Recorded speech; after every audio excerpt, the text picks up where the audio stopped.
Assalamualaikum warahmatullahi wabarakatuh. Waalaikumsalam warahmatullahi wabarakatuh. Bismillahirrahmanirrahim. Alhamdulillahi rabbil alamin. Wassalatu wassalamu ala ashrafil anbiya'i wal mursalin. Sayyidina wa maulana Muhammadin wa ala alihi wa ashabihil mujahidin at-tahirin, amma ba'du. Saudara-saudara kaum muslimin rahimakumullah. Pada pertemuan terdahulu kita sudah membicarakan orang-orang yang menjadi teman-teman setan dalam kehidupan di dunia ini. Maka pada pertemuan kali ini kita akan membicarakan tentang siapa yang menjadi musuh-musuh setan di dalam kehidupan. Dengan satu catatan, berbahagialah mereka yang menjadi musuh-musuh setan, tetapi celakalah mereka yang menjadi teman-teman setan. Bagaimanapun juga di dalam kehidupan ini, apabila orang telah memproklamirkan bendera permusuhan kepada kita, maka kita tentu seharusnya bersikap waspada dan mawas diri. Demikian juga iblis dan seluruh bala tentaranya yang terdiri daripada setan-setan. Mereka telah mengibarkan bendera permusuhan kepada Nabi Adam dan anak cucunya, kepada kita umat Rasulullah sallallahu alaihi wasallam. Akan sengsara dan celaka jika kepada iblis dan setan yang telah nyata-nyata mengibarkan bendera permusuhan itu kita mengadakan toleransi, mengadakan kerjasama, dan menjadi budak yang memperturutkan kemauan daripada iblis dan setan. Siapa yang menjadi musuh-musuh setan dalam kehidupan ini? Inilah pertanyaan berikutnya yang diajukan oleh baginda Rasul kepada iblis. Hai iblis, kalau teman-temanmu adalah seperti yang telah engkau jelaskan tadi, sekarang cobalah beritahu saya, siapa di antara umatku yang menjadi musuhmu dalam kehidupan ini? Atas pertanyaan ini, iblis laknatullah menjawab, ya Rasul, musuh-musuhku di antara umatmu, pertama, anta ya Muhammad. Musuhku yang pertama adalah engkau, wahai Muhammad. Kenapa iblis mencatat Nabi Muhammad sebagai tokoh nomor 1 dalam deretan musuh-musuhnya? Mudah dipahami. Pertama, keberadaan Rasul merupakan rahmah lil alamin, rahmah bagi lingkungan. Yang kedua, beliau berfungsi menyelamatkan manusia dari tempat yang gelap gulita, dari tempat kesesatan menuju tempat yang terang benderang, penuh berisi petunjuk dan hidayah dari Allah Subhanahu wa taala. Maka menurut iblis, inilah manusia perintang pertama atas segala daya dan usahanya menggelincirkan manusia ke jalan yang dimurkai oleh Allah Subhanahu wa taala. Kalau kita baca sejarah, risalah yang dibawa oleh Nabi Muhammad ini memang merupakan risalah yang membawa rahmah bagi alam sekitarnya. Ada sedikit perbedaan dengan risalah-risalah sebelum beliau. Sepertinya risalah yang dibawa oleh para rasul terdahulu itu mempunyai efek yang langsung pada kehidupan di dunia ini. Nabi Nuh misalnya menyampaikan agama. Hai umatku, ini agama. Umat menentang, turun banjir yang menenggelamkan orang-orang kafir. azab diturunkan pada waktu itu juga pada saat nabinya masih hidup. Jadi azabnya itu jenis cash, kontan. Nabi Soleh, hai umatku, ini agama. Mereka menolak, turun gempa bumi yang amat hebat menggulung orang-orang kufur. Nabi Musa, hai umatku, ini agama. Mereka menolak, sebagian ditenggelamkan di lautan merah, sementara sebagian lain dikutuk menjadi monyet-monyet yang hina, seperti diceritakan dalam Al-Quranul Karim. Lain dengan Rasulullah Sallallahu Alaihi Wasallam. Bagaimanapun kurang ajarnya umat yang dihadapi oleh beliau, bagaimanapun menentangnya jamaah yang dihadapi oleh beliau, azab tidak turun sepanjang beliau masih hidup. Ini merupakan jaminan dari Allah, wa ma kana Allahu liyu'adzibahum wa anta fihim. Allah sama sekali tidak akan menurunkan azab selama engkau wahai Muhammad masih hidup di tengah-tengah umatmu. Jadi keberadaan Nabi Muhammad merupakan jaminan keselamatan bagi umatnya. Selama beliau masih hidup, azab tidak turun bagaimanapun kurang ajarnya umat. Di sini sedikit bedanya dengan nabi-nabi terdahulu. Juga perbedaan dalam pola dakwah. Nabi Nuh ketika dakwahnya ditolak oleh umat, keluar doanya meminta umatnya ditenggelamkan. Tetapi Nabi kita ketika dilontari batu oleh umat, malah beliau mendoakan umatnya agar memperoleh hidayah. Oleh sikap yang semacam ini, wajar lalu iblis menganggap Nabi Muhammad sebagai musuh ranking pertama. Yang kedua, siapa musuhmu di antara umatku? Yang kedua kata iblis, musuhku Muhammad imamun adil. Pemimpin yang adil. Itu yang akan menjadi musuhku di dunia ini.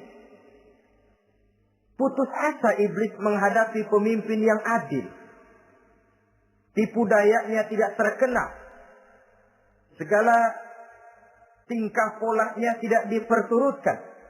Imam yang adil, pemimpin yang adil merupakan musuh daripada iblis laknatullah alaih.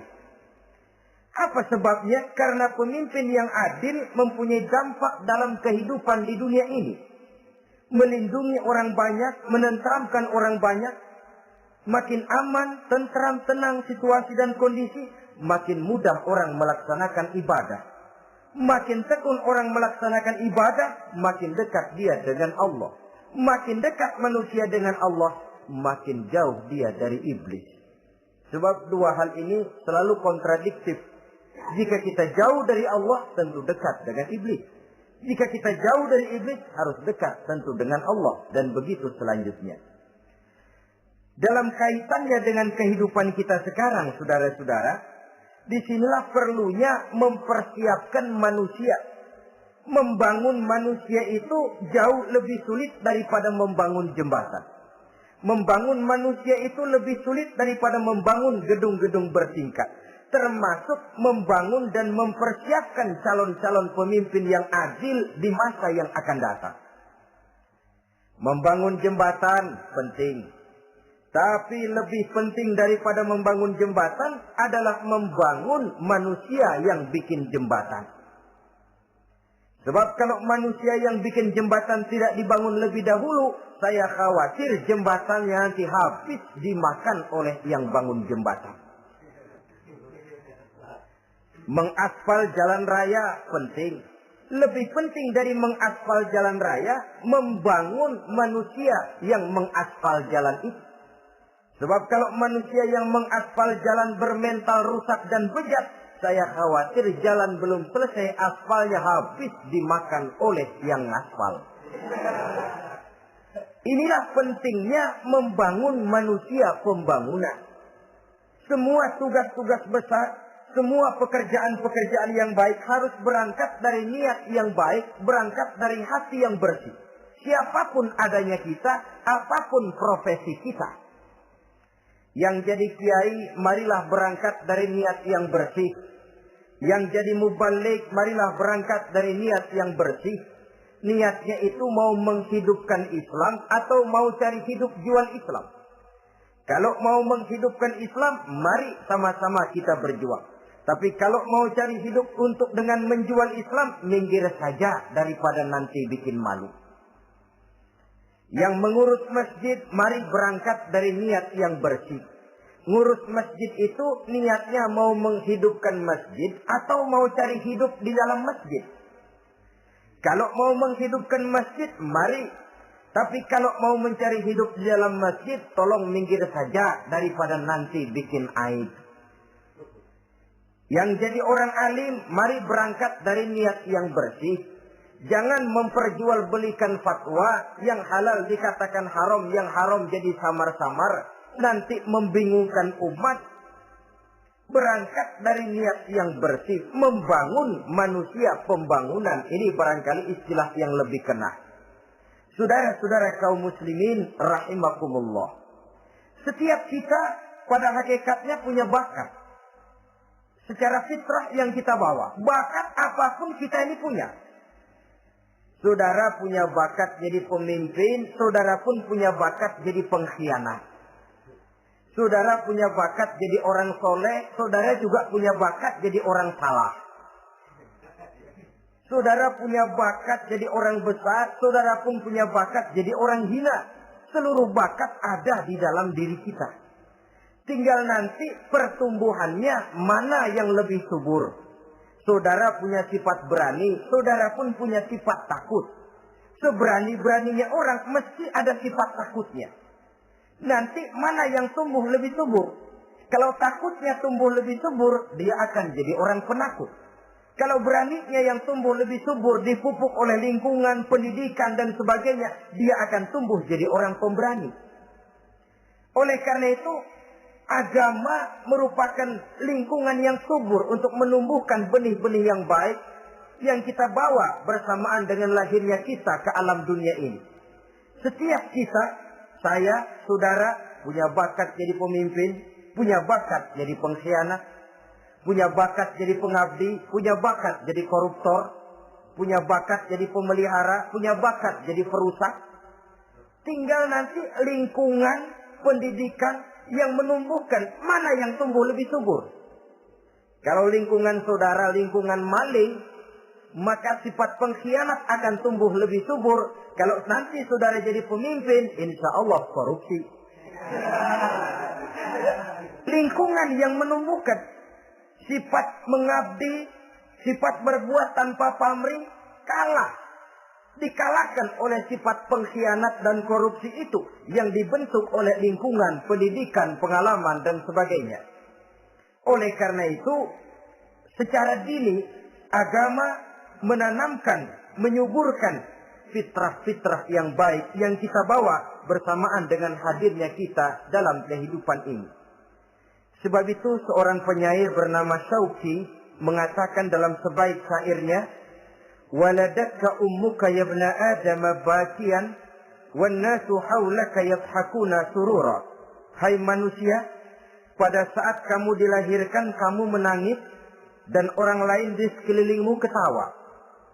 Kakek senyum dapat cucu baru, paman gembira dapat keponakan baru, sementara kita yang lahir menangis. Betul apa benar? Apa ada saudara yang begitu dilahirkan terus nyengir? Saya kira kabur dukunnya. Setiap kamu hai manusia lahir dalam keadaan menangis, orang sekelilingmu tertawa. Karena itu katakan kepada mereka yang senyum di sekelilingmu, hai manusia, pada saat saya dilahirkan saya menangis dan kamu semua tertawa. Baik manusia. Tapi nanti pada satu saat harus terjadi kebalikannya. Kalau dikala saya lahir saya menangis dan kau semua senyum, nantilah manusia. Kalau satu saat saya meninggalkan alam dunia ini, saya akan berangkat dengan senyum. Dan kalian semua akan berurai air mata. Kalau perlu dari Sabang sampai Merauke kibar bendera setengah siang. Kalau perlu. Jangan terbalik. Kita mati melotot orang malah gembira. Karena hidup selalu membawa sifat-sifat yang merusak. Inilah orang kedua yang menjadi musuhnya iblis dan beruntung menjadi musuh iblis. Siapa? Imamun adil, pemimpin yang adil. Saudara-saudara kaum muslimin rahimakumullah. Yang ketiga, musuh iblis, ghaniyun mutawadhi. Orang kaya yang rendah hati. Orang kaya yang tidak sombong. Kaya apa saja. Baik kaya oleh karena ilmu. Orang yang kaya karena ilmu disebut orang alim. Baik kaya karena materi. Orang kaya karena materi dinamakan hartawan. Baik kaya karena kedudukan. Orang yang kaya karena kedudukan dinamakan pejabat. Orang kaya yang rendah hati itu musuh iblis. Beruntung dia menjadi musuh iblis. Iblis tidak senang ada orang kaya tidak sombong. Tapi iblis paling senang kalau ada orang kaya sombong. Lebih senang lagi iblis kalau ada orang miskin sombong. Masya Allah. Orang kaya sombong, walaupun iblis senang, orang masih bilang pantas saja dia sombong, kaya apaan aja punya. Udah miskin sombong, kira-kira yang disombongin apaan? Dalam segala bentuknya sombong ini Allah tidak senang. Tapi iblis senang. Kenapa? Karena sponsor sombong iblis. Kan yang pertama kali sombong iblis toh. Ketika disuruh sujud kepada Nabi Adam, dia nggak mau. Ini kesombongan pertama yang terjadi dalam sejarah. Ketika ditanya kenapa kau tidak mau sujud iblis? Saya kan dibikin dari api. Adam dari sana. I am the best. Saya lebih hebat daripada iblis, daripada Adam. Adam baru kemarin dibikin, saya sudah lama. Kata Allah, kamu sombong iblis, ini surga bukan tempat orang sombong. Keluar! Dan usir dia dari surga. Jadi, kesombongan pertama adalah kesombongan yang dilakukan oleh iblis. Dan dia tanamkan itu kepada kita. Supaya jadi orang sombong. Karena itu, sombong ilmu Allah nggak senang, tapi iblis senang. Mentang-mentang ada ilmunya. Satu-satunya ustadz di sini ya. Semua mesti ngaji sama gue. Kalau nggak ngaji sama gue, Islamnya kurang tapi bener. Sombong karena ilmu. Sombong karena pangkat. Mentang-mentang pakai bintang di pundak, jalan pundak duluan. Yang wajar saja hidup ini. Sombong harta pun begitu. Kaum muslimin rahimakumullah. Orang kaya yang rendah hati dimusuhi oleh iblis. Tapi dicintai Allah. Dicintai Rasul. Dicintai malaikat. Caranya bagaimana? Kembali kepada satu kesadaran. Bahwa pada saat terlahir ke alam dunia ini. Tidak ada yang pernah kita bawa. Kalau sekarang kita punya rumah, punya kebun, punya kendaraan, punya pabrik, punya segala macam benda. Apa itu? Titipan. Pada suatu saat akan diambil kembali oleh yang menitipnya. Kalau titipan itu pandai kita jaga, pandai kita syukuri, titipan akan makin banyak. Sama juga kita dalam kehidupan. Kalau orang bisa kita percaya, saya mau pergi ke luar negeri, rumah saya titip kepada tetangga. Saya pulang dari luar negeri, isi rumah tetap tidak berkurang, malah dibersihi, malah disapu, dihilangkan kotorannya. Tentu bukan main syukur saya, girang saya. Akan bertambah kepercayaan saya untuk menitipkan apa saja. Ini makna la in sakartum la azidannakum wa la in kafartum inna azabi lasyadid. Kalau kamu pandai bersyukur, aku tambah nikmat. Tapi kalau kamu ingkar, azabku teramat pedih. Artinya apa? Nikmat bisa berubah menjadi azab kalau kita tidak pandai mensyukurinya. Ma'asyiral muslimin rahimakumullah. Orang yang kaya ilmu lalu rendah hati. Tidak selalu ingin menonjolkan diri. Ini kadang-kadang yang tanggung ini yang bikin berabe. Alim bener enggak, geblek bener juga enggak. Yang sedikit-sedikit mau nonjolin diri. Kalau nggak jadi imam nggak mau ke masjid. Nggak jadi imam nggak mau ke musola. Pokoknya kalau nggak jadi imam marahan sama musola. Macam mana? Saudara-saudara kaum muslimin rendah hati.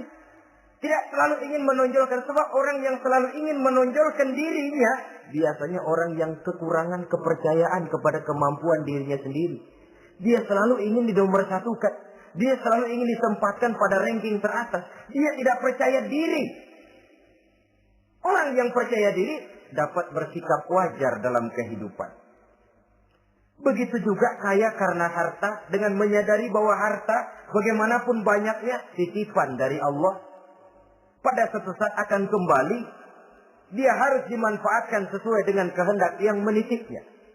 Begitu juga kaya oleh karena pangkat, kedudukan dan jabatan. Pada suatu saat jabatan itu akan hilang dari diri kita. Karenanya sering saya jelaskan bahwa pangkat di dunia ini yang paling tinggi pensiun. Titel yang paling akhir almarhum. Saudara setuju atau tidak, titel itu akan saudara dapat. Bagaimanapun kita cinta kepada pangkat, kedudukan, entos pada akhirnya suatu saat akan sampai kepada posisi yang namanya pensiun. Kalau sadarlah kita kepada pemikiran ke arah sana, maka untuk mencapai kekayaan, baik kekayaan harta, kekayaan kedudukan, tidak lalu menghalalkan segala cara untuk mencapai tujuan.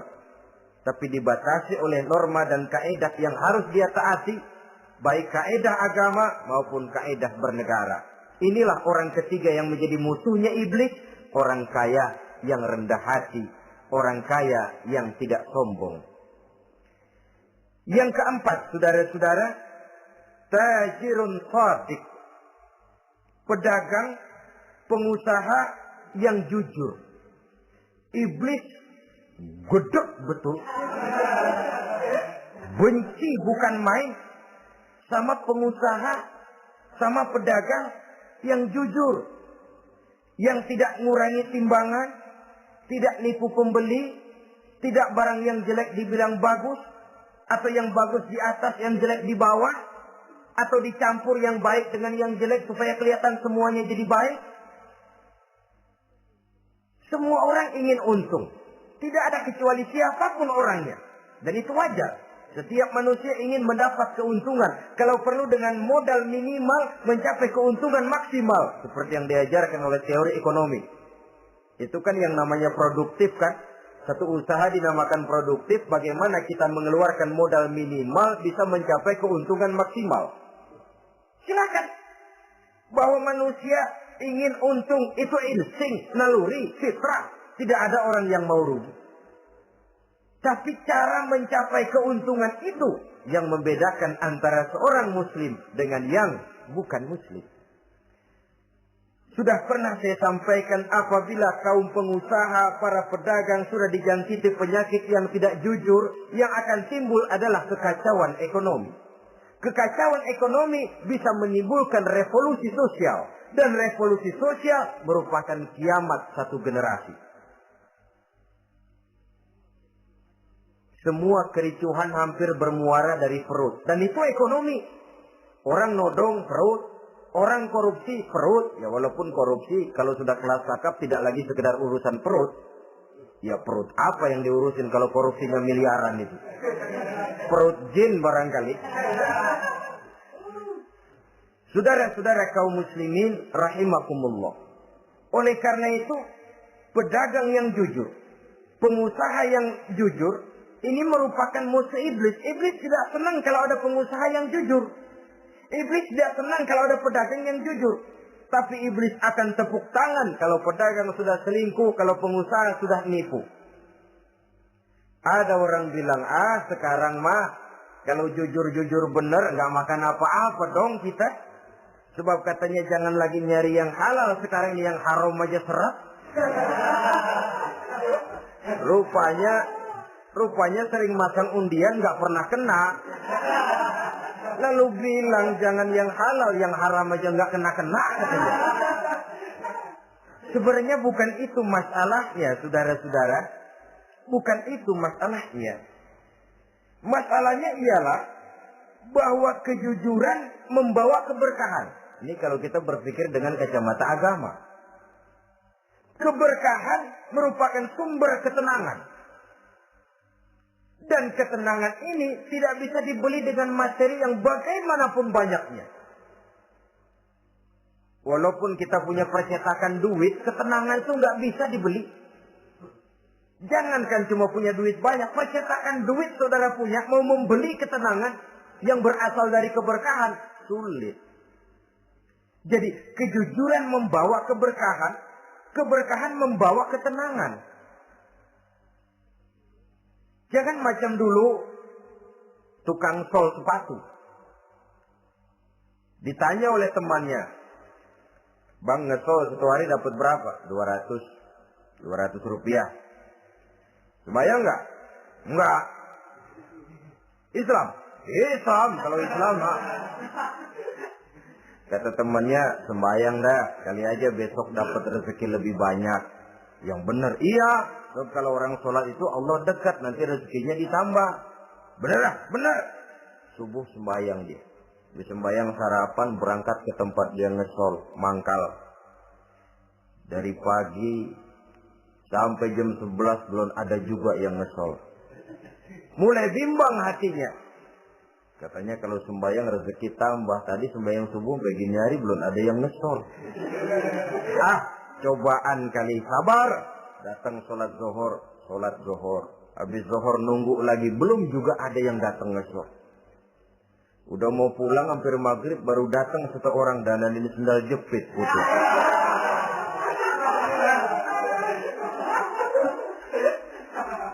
Sudah bayar 25 rupiah, pulang dia si tukang sol ini, ketemu sama temennya yang nyuruh sholat tadi. Ditanya, "Bagaimana penghasilan ini hari?" Apa dijawab? "Gua kapok deh sembahyang."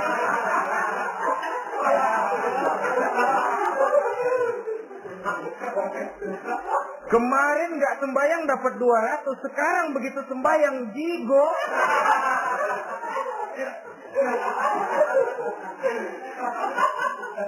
Dia tidak sadar bahwa dengan dari kacamata agama, 25 rupiah yang membawa berkah jauh lebih baik ketimbang 200 uang panas. Dari kacamata agama, 25 rupiah yang membawa berkah lebih baik daripada 200 rupiah tapi panas. Sebab panas menjauhkan kita dari ketenangan. Itulah sebabnya, maka pedagang yang jujur, pengusaha yang jujur menjadi musuh setan dan beruntung. Sekarang jadi pengusaha jujur-jujur nggak dapat proyek, Pak. Kalau nggak bisa semir semur. Padahal agama sudah menjelaskan ar-rashi wal murtashi finnar. Orang yang nyogok dan orang yang disogok, dua-duanya neraka. Kenapa? Join termasuk ta'awanu 'alal ismi wal 'udwan. Bertolong-tolongan dalam berbuat dosa dan kesalahan. Kalau hadiah, lain hadiah. Kalau sedekah, lain sedekah. Tapi yang namanya semir, suap, ar-rashi wal murtashi finnar. Saudara-saudara kaum muslimin rahimakumullah. Jadi pedagang yang jujur, pengusaha yang jujur merupakan salah satu roda perekonomian. Kegoncangan ekonomi akan menimbulkan dampak sosial yang sangat luas dan kompleks. Yang pada giliran puncaknya, dampak paling negatifnya, dia sanggup menggerakkan terjadinya revolusi sosial. Bukankah sebagian besar gerak hidup manusia dimotivasi oleh keinginan untuk mempertahankan kelangsungan hidup? Dan kelangsungan hidup artinya mulut. Mulut itu artinya perut, dan itu artinya makan. Setelah itu mungkin baru pangan, baru sandang, baru dia berpikir pakaian dan sebagainya. Jadi karena dia merupakan penggerak roda ekonomi, pedagang yang jujur, pengusaha yang jujur mutlak diperlukan dalam kehidupan ini. Sebab sekali lagi, kejujuran akan membawa keberkahan, keberkahan memberikan ketenangan dalam kehidupan. Oleh karenanya kita umat Islam, biarin duit kita banyak, asal berkah. Itu tentu idealnya. Ketimbang dikit tidak berkah, lebih baik ia banyak, ia berkah. Dan keberkahan itu datang lewat kejujuran. Kejujuran ini sudah dicontohkan oleh Rasul pada saat beliau berniaga ke negeri Syam. Dikala berumur 9 tahun, bahkan dikala berumur 25 tahun, seketika membawa dagangan Sayyidatuna Khadijah yang kelak jadi istri beliau. Saudara-saudara, kita maklum bahwa sholat merupakan sarana yang paling efektif untuk mendekatkan manusia kepada Allah. Makin dekat manusia dengan Allah, makin tidak senang iblis dan setan. Karena itu segala macam cara mereka berusaha mengaduk-ngaduk sholat kita. Dan sesungguhnya, jikalau kita mengerjakan sholat, itu kan targetnya cuma 2. Pertama, agar sholat kita itu sah. Yang kedua, agar sholat kita itu qabul, yakni diterima oleh Allah. Kalau soal sah dan tidak, ukurannya gampang. Saya kalau ditanya orang, Pak, sholat saya sah atau tidak? Saya bisa jawab. Saudara, sholatnya syarat rukunnya cukup apa tidak? Cukup, sah. Itu kalau perkara sah. Tapi kalau sudah perkara qabul, Pak, sholat saya diterima atau tidak oleh Allah? Ini saya tidak bisa jawab. Kenapa? Soal qabul mencakup masalah batin. Cuma ukuran logikanya, kalau syarat rukun cukup, insya Allah qabul. Saudara-saudara kaum muslimin rahimakumullah. Oleh karenanya, pada saat kita sholat, iblis, setan datang dari segala macam penjuru supaya kita kehilangan rasa khusyuk. Apalagi kalau kita jadi imam yang gerak kita, bacaan kita dilihat, didengar, disaksikan oleh orang banyak. Digodanya gerakan kita, dibolak-baliknya hati kita supaya di dalam sholat itu banyak yang kita ingat, hal-hal yang tidak ada hubungannya dengan sholat. Kadang-kadang belum sholat kita ribut nyari pulpen. Enggak ketemu. Begitu takbir ingat pulpen di atas lemari. Mulai goncang lagi niat kita sholat. Kadang-kadang kalau hati tidak bisa dipermainkan, iblis berbisik lagi. Gerakan kita dalam sholat tidak mencerminkan kekhusyuan. Kalau gerak juga ternyata masih bisa khusyuk, bacaan kita dibuatnya kita seperti dikejar-kejar waktu. Sholat Isya misalnya, dengan cara kilat khusus, super singkat. Saya katakan tadi, apalagi kalau kita jadi imam, iblis mudah mendatangkan penyakit riya. Karena mengimami orang banyak, lalu supaya dikira alim, dibuatlah sholatnya itu mantep-mantep. Surahnya dicari yang panjang-panjang, paling pendek sabihis sama wadduha. Tapi kalau sudah sholat sendirian, cukup inna a'tainakal kautsar sama qul huwallahu ahad. Kayaknya khusyuk bukan main. Kalau imam, bahasanya dipaseh-pasehin kayak orang 16 tahun di Mekah. Ufolli fardwal maghribi wala sarokaatin. Saudara-saudara kaum muslimin yang berbahagia. Oleh karena sholat merupakan sarana yang paling efektif untuk mendekatkan diri dengan Allah, maka orang yang khusyuk di dalam sholatnya merupakan musuh utama daripada iblis. Sekarang bagaimana bisa khusyuk caranya? Kalau khusyuk 100%, rasa-rasanya sulit.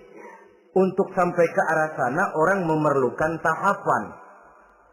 Kepada Imam Ali karramallahu wajhah, baginda Nabi pernah memberikan satu tes. Ali, saya ya Rasul, kalau kau bisa sholat 2 rakaat saja dengan khusyuk, aku kasih hadiah sorban. Baik ya Rasul. Sembahyang Imam Ali 2 rakaat. Selesai sholat, Assalamualaikum. Rasul bertanya, yang mana sorbannya Li? Tanpa nengok, Imam Ali menjawab, yang hijau ya Rasul. Setelah menjawab yang hijau, Rasul berkata, kamu tidak khusyuk Li. Kenapa? Soalnya tadi waktu sembahyang mikirin, nanti kalau ditawarin sorban pilih yang hijau aja ah. Sehingga begitu ditanya, refleks menjawab, yang mana Li? Yang hijau saja ya Rasul. Oleh karena itu, menurut Al-Imam Nawawi, pada tingkatan yang paling sederhana, sudah sampai ke tingkat khusyuk, asal pada waktu takbiratul ihram ingat kepada Allah. Tapi jangan lupa, itu tangga pertama. Jangan ada fatwa begini lalu aman. Yang penting kan takbirnya ingat Tuhan, lah sononya mau kemana kek. Bukan itu. Itu pada tingkatan pertama sudah sah dipandang khusyuk, sholatnya orang awam, asal pada waktu takbiratul ihram dia ingat kepada Allah. Tetapi harus terus berusaha agar sepanjang sholat dia ingat kepada Allah. Caranya bagaimana? Pertama, menanamkan diri bahwa pada saat kita sedang mengerjakan sholat, yang lain tidak ada kecuali Allah. Yang kedua, berusaha memahami apa yang kita baca. Sehingga pada saat kita sujud, Subhana Rabbiyal A'la wa bihamdih, terbayang kemahasucian Allah, kemahatinggian Allah. Sehingga hati tidak mengembara, mulut berucap, hati mengikuti apa yang diucapkan. Yang kadang-kadang membuat hati kita jalan-jalan, badan di masjid, badan takbir, badan ruku, tapi hati di pasar, hati di kantor, hati di pabrik. Karena yang kita ucapkan tidak berakar di hati. Yang kita baca kita nggak tahu artinya. Sangat boleh jadi hati lalu mengembara kemana-mana. Jadi untuk menopang kekhusyuan ini, cara yang paling efektif, pertama, tidak ada yang lain pada waktu kita sholat kecuali Allah. Yang kedua, berusaha memahami apa yang kita baca. Dikala kita sujud dikala kita duduk di antara 2 sujud, Rabbighfirli, ya Allah ampuni dosa saya, warhamni, kasihani saya, dan selanjutnya. Mulut membaca, hati mengikuti. Dengan mengikuti, hati tidak terlalu mengembara, ada tempat dia kembali. Saudara-saudara kaum muslimin, rahimakumullah. Itu yang kelima. Yang keenam, yang menjadi musuh iblis, mukminun nasih. Orang mukmin yang suka memberikan nasihat. Orang mukmin yang suka memberikan petunjuk. Termasuk juru-juru dakwah, para mubalik itu merupakan musuh utama iblis. Kenapa? Tiap hari iblis kampanye. Tiap hari iblis mengajak dengan segala macam cara yang kalau perlu dia berikan kamuflase. Dia berikan fata morgana. Kalau perlu yang haram dia bungkus dengan merek halal. Kalau perlu kejahatan dia bungkus dengan baju kebajikan. Istilahnya racun diberi merek madu. Dan itu wajar. Cuma kita tentu harus punya filter, daya saring positif agar tidak salah pilih. Karena iblis ini pintar betul. Kalau kita khusyuk dalam sholat, dia tanamkan kepada kita misalnya seperti tadi itu. Sholatmu memang hebat, khusyuk. Di kampung ini tidak ada orang yang sholatnya seperti kamu. Tertanam itu dalam hati kita, timbul ujub. Akhirnya, iya. Gue lihat di kampung ini kagak ada yang sembayangnya kayak gua.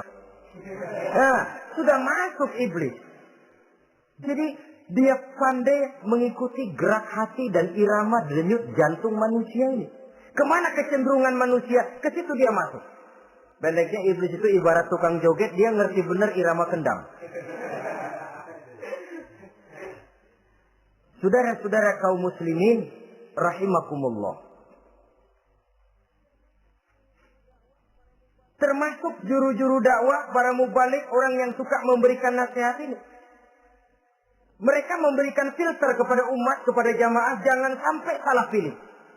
Dan iblis menyesatkan kita supaya kita salah pilih. Satu contoh ringan. Kalau di depan saudara ada 2 buah gelas, yang segelas isinya jamu, yang segelas sirup. Kira-kira saudara minum yang mana? Jamu. Jamu apa sirup? Sirup apa jamu? Orang yang pikirannya panjang, dia pasti minum jamu. Pahit memang, getir memang, tapi besok badan sehat, tenaga kuat, gairah kerja ada, kreativitas timbul, semangat menghadapi kehidupan tumbuh. Orang mukmin, orang yang berpandangan jauh ke depan. Pandangannya panjang. Panjang kemana? Tidak cuma ke dunia, sampai juga dia memandang ke alam barzakh, ke akhirat. Sholat itu jamu, pahit. Ngaji, hadir di majelis taklim itu jamu, pahit. Sedekah, jamu, pahit. Mengeluarkan uang untuk kepentingan orang lain, enak aja minta sumbangan, datang-datang yang nyari peres keringat banding tulang gue, lu datang-datang mau minta. Yang enak ngumpulin harta, lalu bakhil bin pelit alias masjid. Itu jamu. Saudara hadirin yang saya muliakan, sedekah jamu pahit. Puasa jamu pahit. Jihad jamu pahit. Tapi nanti begitu kita meninggalkan dunia, masuk ke alam barzakh, apalagi pindah ke akhirat, baru terasa, aduh, nikmatnya dulu kemarin itu minum jamu, sekarang badan sehat, tenaga kuat, kerja semangat. Nikmatnya dulu saya waktu di dunia sholat, rajin ngaji, suka sedekah, suka menolong orang. Sekarang terasa manfaatnya. Begitu saya berada di alam barzakh, apalagi sudah dibangkitkan di padang mahsyar di akhirat nanti, terasa seluruh kebajikan yang saya kerjakan. Nah, orang yang berpikir jangka pendek, cuma ngelihat yang ada di depan hidungnya saja. Ngapain minum jamu getir? Sirup nih. Manis. Dia minum. Dia ambil sirup, minum. Manis memang pada waktu minum. Tapi besok bibir jontor. Meninggalkan perintah Allah, sirup itu. Manis. Tidak sholat, manis. Tidak bayar zakat, sirup, manis. Tidak mau puasa, sirup, manis. Manis sekarang. Tapi nanti besok begitu masuk ke alam barzakh, begitu dibangkitkan di padang mahsyar di akhirat nanti, merintih kita menahan penyesalan yang sudah tidak ada artinya lagi. Sampai-sampai penduduk mahsyar itu ada yang berkata, diceritakan dalam Quran, ya laitani kuntu turaba. Wahai celaka, kenapa kita nggak jadi tanah saja? Menyesali kejadiannya. Andai kata mereka bisa kembali ke hidup di dunia lagi, mereka akan minta kejadian yang kedua untuk berbuat baik. Tapi tentu sudah penyesalan yang tidak ada gunanya lagi. Maka saudara-saudara, emang cuma jalan duluan kecebur di sumur yang nyesel duluan. Ada orang jalan, yang paling depan kecebur di sumur, itu tuh nyesel duluan katanya. Nyesel duluan. Yang lain mesti nyeselnya belakangan. Saudara hadirin yang saya muliakan. Nah, orang yang suka memberikan nasihat kepada orang lain dimusuhi iblis. Kenapa? Tentu nasihat yang membawa kebaikan. Iblis tidak senang betul itu. Kita nasihatin teman, udah berhenti dah, jangan pada mabuk lagi. Iblis gergetan bener. Ini orang dilarang lagi. Kita nasihati teman, udah jangan masang-masang lagi dah, nggak bakalan kena, dikebohongin. Nggak ada orang jadi kaya masang judi, bangkrut malah lo. Ini kan termasuk tipu daya iblis, judi dinamain sumbangan. Itu sama saja itu, madu, racun mereknya madu. Judi dinamain sumbangan. Galakan mereka apa dia nyumbang? Ya orang kaya lagunya.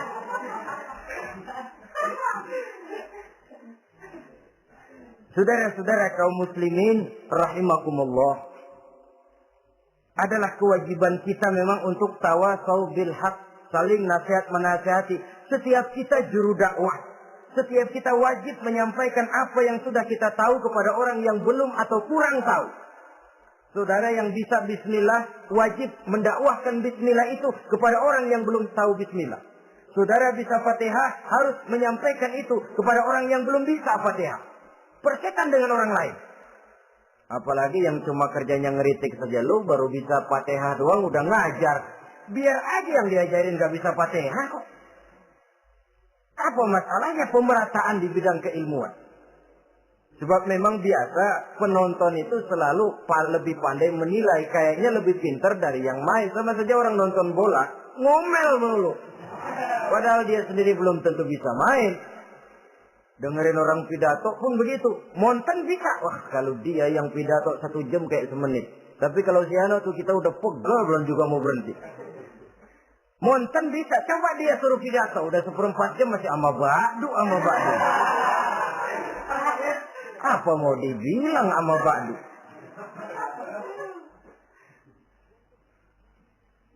Yang ketujuh, yang menjadi musuhnya iblis, taibun sabitun ala taubatihi. Orang yang bertaubat dan tetap di atas taubatnya. Secara jujur, tidak ada manusia yang tidak punya salah. Dan orang yang baik memang bukan orang yang tidak punya salah. Karena tidak ada orang yang tidak punya salah. Orang yang baik adalah orang yang apabila melakukan kesalahan dia segera sadar, dijadikannya itu sebagai pelajaran untuk tidak diulanginya lagi pada masa yang akan datang. Biasanya kita menghakimi orang pintar, kita nggak merasa bahwa kita juga punya kesalahan. Kalau kita ngelihat maling ayam, kita teriak, padahal kita nyolong kambing. Lebih besar dari si maling ayam. Merasa diri lebih benar dari yang lain, padahal kita lebih kotor dan lebih jelek. Hilang sifat introspeksinya. Yang kita musuhi, yang kita caci maki, tahu-tahu kita sendiri yang melakukannya. Saudara-saudara kaum muslimin, orang yang bertaubat dan tetap dalam taubatnya stabil, itu musuh iblis. Apa ada orang yang taubatnya nggak tetap? Ada. Yang istilah kita taubat sambal namanya. Kalau dia makan sambal kepedesan, taubat makan sambal. Besok mau makan kagak ada sambal, ngomel. Mana sambal? Kemarin udah taubat, sekarang mana sambal? Ini taubat yang namanya taubat sambal. Istighfar, nyolong lagi, istighfar lagi, besok nyolong lagi, istighfar lagi. Itu taubat yang tidak tetap namanya. Allah Maha Pengasih dan Penyayang dengan segala kebesarannya. Ia akan memaafkan segala perbuatan yang bersifat salah dari hamba-hambanya. Cuma manusia kadang-kadang yang tidak mau memaafkan dirinya sendiri.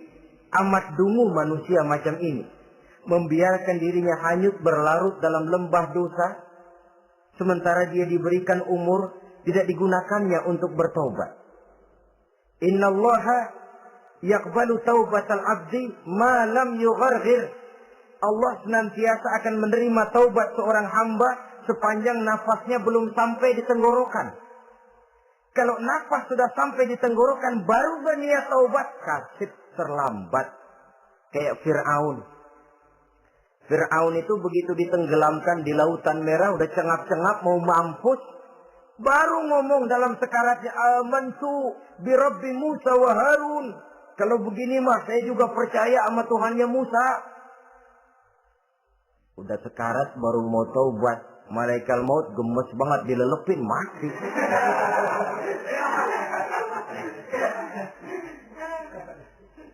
Nah, kepada adik-adik remaja, biasanya kalau sudah bicara taubat, pikiran kita, taubat mah urusan 70 tahun ke atas. Kita masih lama ini. Sebenarnya tidak. Masalah taubat adalah masalah salah dan dosa. Masalah salah dan dosa adalah masalah manusia. Sejak dia akil balik sampai ajal datang merenggut nyawa. Hidup ini tidak selalu berjalan mulus.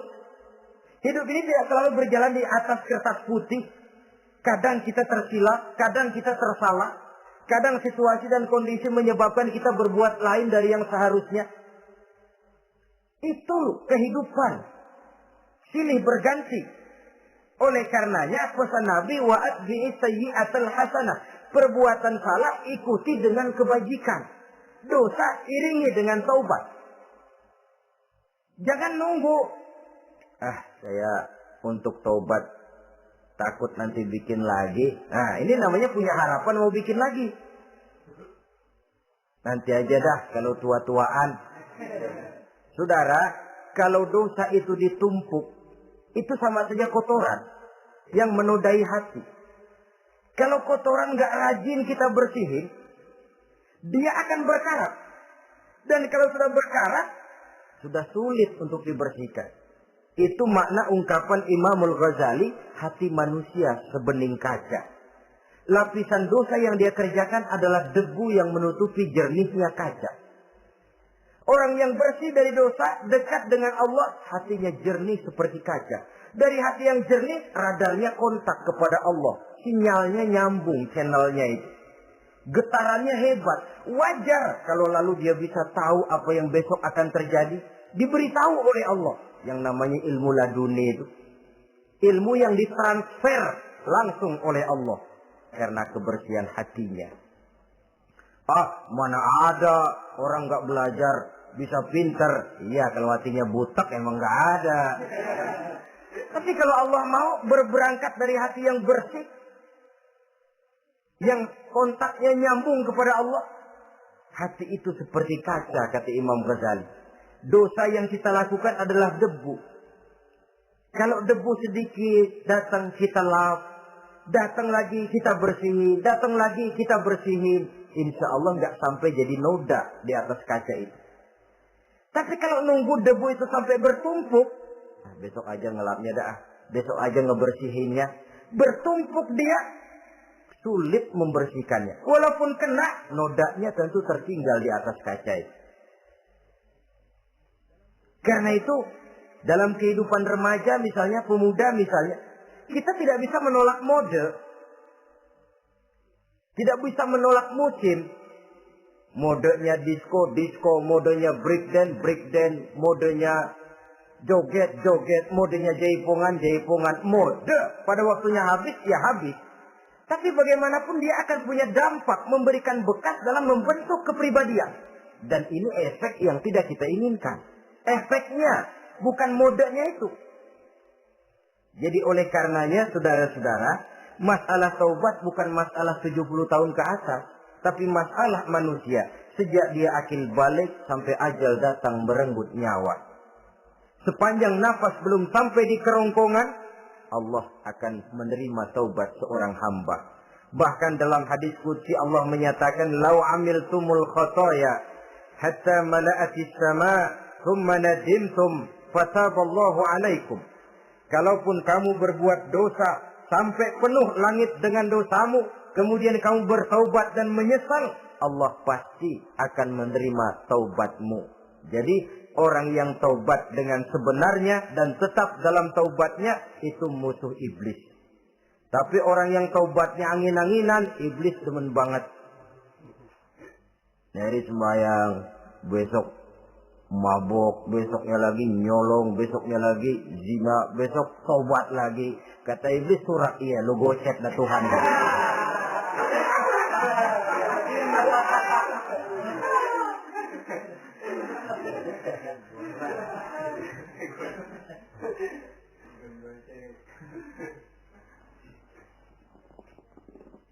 Selanjutnya, yang ke-8, musuh iblis, musuh setan, mukminun yudawi mu'alat taharah.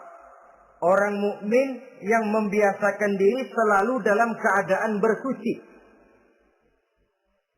Baik dari hadas kecil, lebih-lebih dari hadas besar. Wudu utamanya memang untuk sholat. Tapi membiasakan wudu dalam kehidupan sangat baik sekali. Mau ke kantor, wudu dulu. Mau ke pasar, wudu dulu. Mau ngajar, wudu dulu. Apa sebabnya? Karena dalam keadaan suci, orang ada sikap memelihara kesuciannya. Kalau kita naik PPD pagi-pagi gelantungan, kalau punya wudu, hati-hati kesenggol perempuan juga sayang sama wudu. Tapi kalau nggak punya wudu, jangan kesenggol, kita nyeruduk. Ada semacam sikap apik di dalam kehidupan ini. Karena itu biasakan wudu. Untuk menjaga kebersihan diri, kebersihan zahir, kebersihan batin. Belum lagi kemanfaatan di akhirat. Sebab kata Nabi, inna ummati ya'tuna yaumal qiyamah ghurran muhajjalin min asaril wudu. Umatku di akhirat nanti akan datang menghadap Allah dengan muka berseri-seri, bersinar-sinar dari sebab sering wudu. Sehingga tidak usah mengaku pun Rasul akan memanggil karena muka yang sering tersentuh air wudu ini. Mu'minun yudawimu alat tohara. Orang mukmin yang selalu membiasakan diri berada dalam keadaan suci, berwudu. Kita lihat ajaran wudu ya. Dari sejak bacaan-bacaannya saja, itu sudah membawa manfaat. Lalu, dari segi bahwa kita manusia sering tersilap, melakukan dosa-dosa kecil. Dosa-dosa kecil itu oleh air wudu dia rontok. Tangan kita suka colak-colek. Pada saat membasuh dua tangan, Allahumma inni as'aluka yumna wal barakah wa a'udzubika minas syu'mi wal halakah. Dosa yang ada di tangan itu rontok. Mata kita suka pelotot-pelotot, enggak karu-karuan. Pada saat membasuh muka, nawaitu raf'al hadasil asghar. Dosa yang ada di mata rontok. Dari segi pembersihan batin.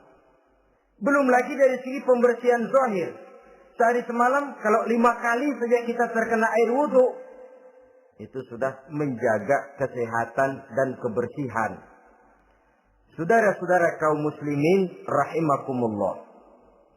Yang kesembilan, orang yang menjadi musuh iblis, yaitu mutawarra'un anil haram. Orang yang memelihara diri dari yang diharamkan oleh Allah. Terpelihara dirinya, terpelihara yang dimakannya, yang diminumnya dari jenis-jenis yang haram. Baik sedikit maupun banyak. Jangan cuma teriak haram waktu sedikit, tapi giliran banyak halal. Sama saja orang dikasih tahu, itu ada cerita anak-anak, Pak Haji punya anak main judi, dikasih tahu, Pak, anak bapak main judi, astagfirullah katanya. Tapi menang Pak, alhamdulillah.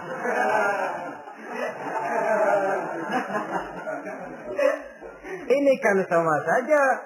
Giliran sedikit dibilang haram karena dia nggak dapat jatah, begitu dapat banyak dan dia kecipratan jadi halal. Yang sedikit haram, banyaknya pun juga haram. Yang banyaknya haram, sedikitnya juga haram. Ada orang bilang minuman keras kalau nggak mabukkan nggak haram.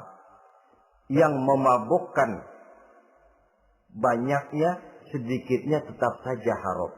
Ma'askaro kasiruhu faqaliluhu haramun. Apa yang banyak menyebabkan jadi mabuk, sedikitnya pun juga haram.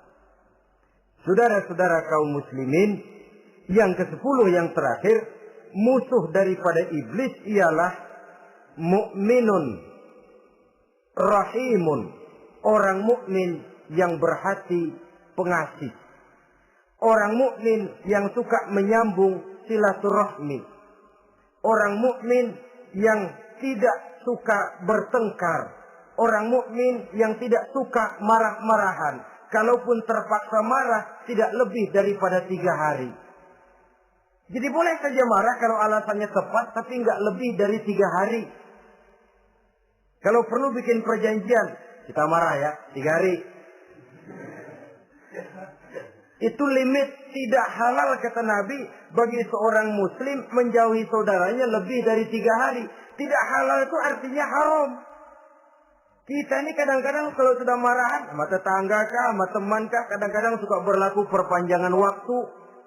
Tidak cukup perpanjangan waktu, ditambah lagi perpanjangan generasi. Enggak cukup kita yang marah, orang lain kita sundut-sundut supaya ngikut marah lagi. Marah pakai ngundang. Kayak mafia lagunya. Udah dia marah, orang lain lagi disuruh marah. Saudara hadirin yang saya muliakan, mukmin yang punya sifat belas kasih, berhati jernih, itu musuh utama dari iblis. Tapi mukmin yang suka marah-marahan, tukang hasut dan tukang bakar, itu teman-teman iblis. Oleh karena itu, mudah-mudahan kita semua menjadi musuh iblis. Dan jangan menjadi musuh iblis. Jangan menjadi teman iblis. Sebab iblis sudah kadang memproklamirkan permusuhan. Sekali dia musuh kita, selamanya dia akan tetap menjadi musuh kita. Berusahalah untuk menjadi musuh iblis. Dan jangan sekali-kali toleransi. Jangan berusaha menjadi teman iblis. Inilah yang kita bicarakan pada pertemuan ini. Mudah-mudahan ada manfaatnya. Terima kasih atas segala perhatian. Mohon maaf atas segala kekurangan. Wassalamualaikum warahmatullahi wabarakatuh. Waalaikumsalam.